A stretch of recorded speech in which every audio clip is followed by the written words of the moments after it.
Tom, CJ, thanks for joining us. I'm really happy to have you here today. It's great to be here, Jared, Megan. We're happy to have a conversation. Outstanding. So why don't you start by just telling us a little bit about yourselves? Tell us about the Florida Veterinary Advisors, what you're about, and we'll take the questions from there. Why don't I start it off, CJ, and then you can jump in here too. So Florida Veterinary Advisors, we're based out of Tampa, Florida, working over 40 states. My name is Tom Seeko. I'm one of the co-founders, and we've been working within veterinary medicine since 2014. We do a lot on personal and business financial planning.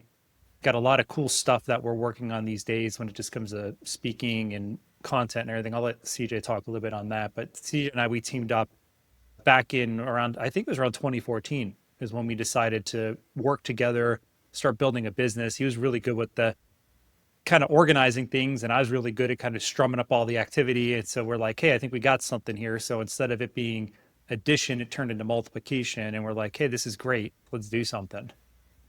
Yeah, we got a full staff, and then we've got financial advisors that also do a lot of case planning, case design. So whenever we have a lot of clients coming in that two guys just can't handle it, then we have more people that we can have support clients. But we, 2014 when we started, here we are 2025, and we're certified exit planners. So we do a lot of succession plans. We do a lot of business planning for veterinarians. I think there's definitely this big hole in the industry for vet med in general, where there's not a whole lot of education in school. And so then they get out and then they're fed all this information from Google and from financial entertainers on the internet. And so our belief is that people don't need more information. They just need translation of that information into how it affects them individually. And so financial entertainers just can't do that on TikTok and Facebook. Now, over time, we've got a podcast now called the Smarter Vet Podcast. We just released a book called Unleashed, the Financial Clarity Every Veterinarian Needs. And so we go around the nation, we speak at all the national conferences, and we're usually around a lot at WVC and VMX and those kinds of things. Since we're here in Florida, Orlando's for VMC, it's an hour and 15 minutes away from my house. So I think you mean VMX. I'm sorry, VMX. Yeah. Yeah. There you go. I love financial entertainers. I haven't heard that before. I haven't heard that either. That's a good one.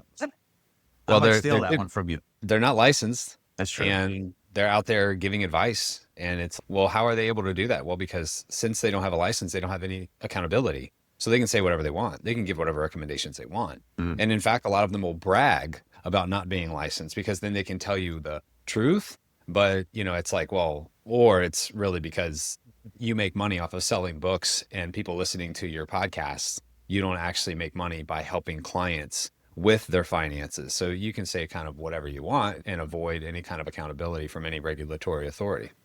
Didn't realize that, but I definitely will be stealing that phrase from you there. You talked a little bit about certified exit planners, but let's take it back to maybe, the associate level, someone who has the interest and appetite to potentially get into practice ownership one day. We talk about saving money for that acquisition. Is there a cash flow habit? Is there a hack? Is there a trick or a best practice for associates to set themselves up for success early before buying a practice? Well, we usually suggest them, depending on if they're acquiring or if, let's say they want to start their own practice, there is a certain amount of liquidity that they should have or accumulate over time. I know we've talked with many people before ownership where it's just making sure they've got all their ducks in a row, like their credit's good, making sure that they have a certain amount of liquid cash or certain assets that are available to help put them in a better financial position to where they have some negotiating power. They actually have the ability to go in there and get some type of financing along the way. Our rule of thumb, and this is just when we plan with people, is to focus on having at least a year's worth of liquidity accumulated. Some people, before they get into ownership, they might not have that, but it's really just designed at, like, of course, as they do get into ownership, they're likely, prior to the pandemic and everything, some practices would take a little longer to get going. There's still some of them today that do, but cash flow is an issue, and financially they might have something that they can depend on and rely on themselves instead of jumping into this new business venture and then being so lean on cash to where, oh my gosh, what do I do now in the event that, business isn't generating any money and I have to pay my own personal bills and handle all of that? When you say liquidity, are you talking about just cash in the mattress, cash in the bank account? Are you talking about stocks, bonds? Are you talking about retirement accounts? What does liquidity mean? Anything that can really be turned into cash within 5 business days. I mean, that does take into consideration. It could be cash, could be inside of a brokerage account. It could be some type of permanent life insurance. It could be anything that doesn't have like strings attached to it to where you're going to be penalized. If you have a house where you're trying to get money out of your house and you need to get a HELOC, there's a time frame to be able to get those funds, and you have to be approved before you can actually get the monies from that. So that we wouldn't really consider that a quick liquid asset that you would have. So the goal here is cash, of course, is the most conservative and the most guaranteed out of all of them in the current state of things. You could have money inside of brokerage accounts, which is invested, and then the money could fluctuate depending on what it's put into. However, there is the chance to be able to sell it and get it and have it very quickly. Very different than like a 401k. A 401k is completely illiquid before the age of 60 because you have a 10% penalty that you'll pay on the withdrawals, and then you have taxes that you'll pay if it's in a purely deferred 401k, traditional 401k. Sure. Yeah, we like to call it like the government lockbox. When you put money in a deferred account, usually you're getting a business partner in the form of the IRS for as long as you have that account. I got financial entertainer and I got government lockbox. I knew there's some good one-liners here that are absolutely going to be, used from my end coming out of this one. Well, and just full transparency though, a 401k, traditional 401ks, we do still believe a lot in. Sure. It's just, is it going to be a vehicle that's going to help someone buy into a practice or start a practice? Ideally no, because you're going to have the taxes and the penalty to pay in order to get access to the capital. So, you're better off probably putting that money in cash. If you're, 6 months from now, you're going to be buying a practice, right? That way, then you have the cash. Yeah. No, that makes perfect sense. Perfect sense. Stay on that topic because, I think attached from a lot of tax reasons, the 401k, the deferred, theirs is a good tax play. But I get into practice ownership. I got some debt. I probably have some student loans still. And now I also want to save for the house. I also want to save for retirement. Is there a blend? Is there a combination? Is there an attempt for my personal balance sheet now that I'm a practice owner? There always is, but it's completely custom depending on the individual and their cash flow and their marital situation, how many kids they have, what kind of lifestyle they're living, the place in this country that they're in. I mean, I think that's where a lot of the times good financial advice comes into play. Again, it's not the information, it's the translation of the information that's out there for how it's affecting them individually. Okay, so is it true or false? Can doctors expect to have their same lifestyle once they retire? Can I live large and out my golden years? If I've planned correctly, is it a windfall? Is it a budgeting? What does that look like for most people? What you said there is if I planned correctly. And there's so many people out there, especially this prior generation of veterinarians, where they are very dependent on that future sale of their business.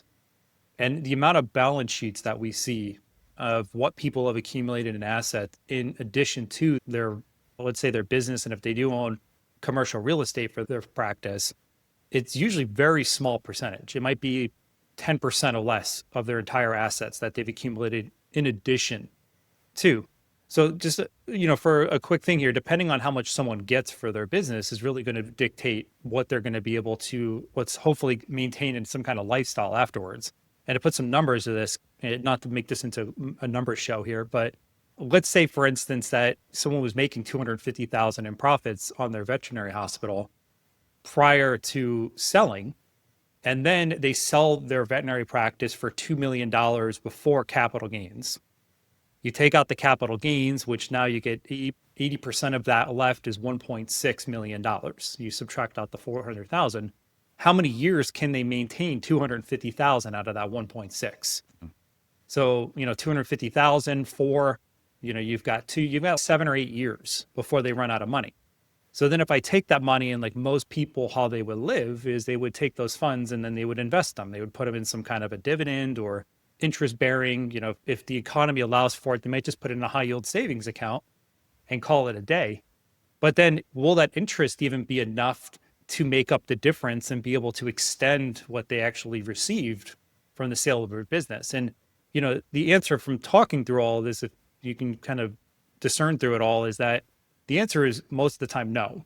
A lot of people have to dramatically reduce what they're accustomed to. And sometimes they don't even know what their lifestyle was before they got out of their business, because their business was so commingled to where, we've had people we talked to and they're like, we don't even take a salary from our business. We just take money from it periodically or take distributions or just roll money from the business account into our personal account every so often. And then they go to retire and then it's, well, how do I know if I have enough? So if they did proper planning, Megan, then yes, there is a chance that they could have a very similar lifestyle. They could probably even have a better lifestyle.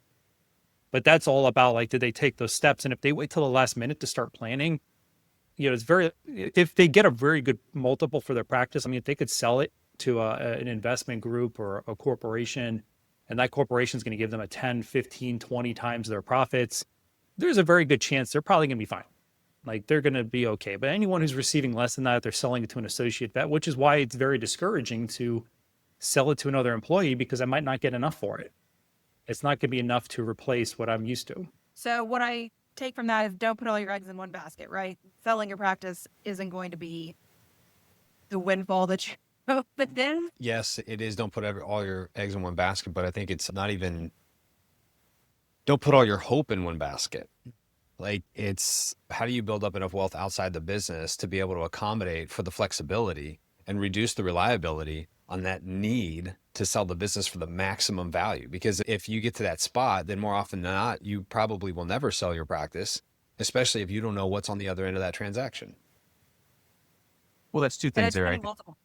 Right. But two things. So then you're saying you're putting a lot of emphasis on your annual profits from the practice over the years of practice ownership. How are those then spent and diversified? Is it just to discretionary spending? Some of it, you're saying is not. There's a bucket that you should be allocating back to the house over your working years as a practice owner to make sure you've built The up that IRS nest is egg. more often than not making you pay taxes on it. So why not put it to good use on your own personal balance sheet? We always like to communicate to people is that your business should not be there to build business wealth.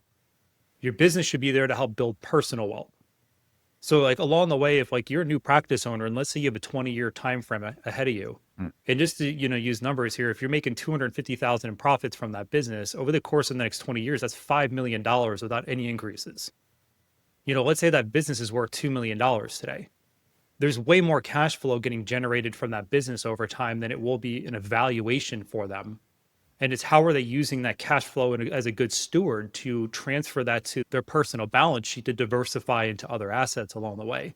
And if they, again, like what I mentioned earlier, if they wait till the last minute to, they go to sell, like if they get a 15 times multiple of their business, they could try to diversify assets at that last minute and then they could be cool. But beyond that, a lot of people aren't doing that in advance. So then it's, they realize they're like, oh, wow, my life isn't going to be the same anymore. And they might keep the business because that's, they're not going to be better off. Let's shrink that 20-year timeline. I'm sorry, down to the 5-year timeline. Well, what does that look like? Then you have the opposite happening, or you should have the opposite happening, where the value of that business now, it's starting to make sense to go ahead and sell it. But again, if people don't have clarity around what they're retiring to, then they're never going to be ready to retire from VetMed. But how do you give them that clarity? You said planning means to, is it conversations? Is there a deliverable that me as a practice owner receives with you on an annual basis that gives me the confidence and reassurance that I am heading in the right Correct. direction? Yeah, like scorecards. Like we actually call them scorecards. We have a red, yellow, green. Like you're red here, you're yellow here, you're green here.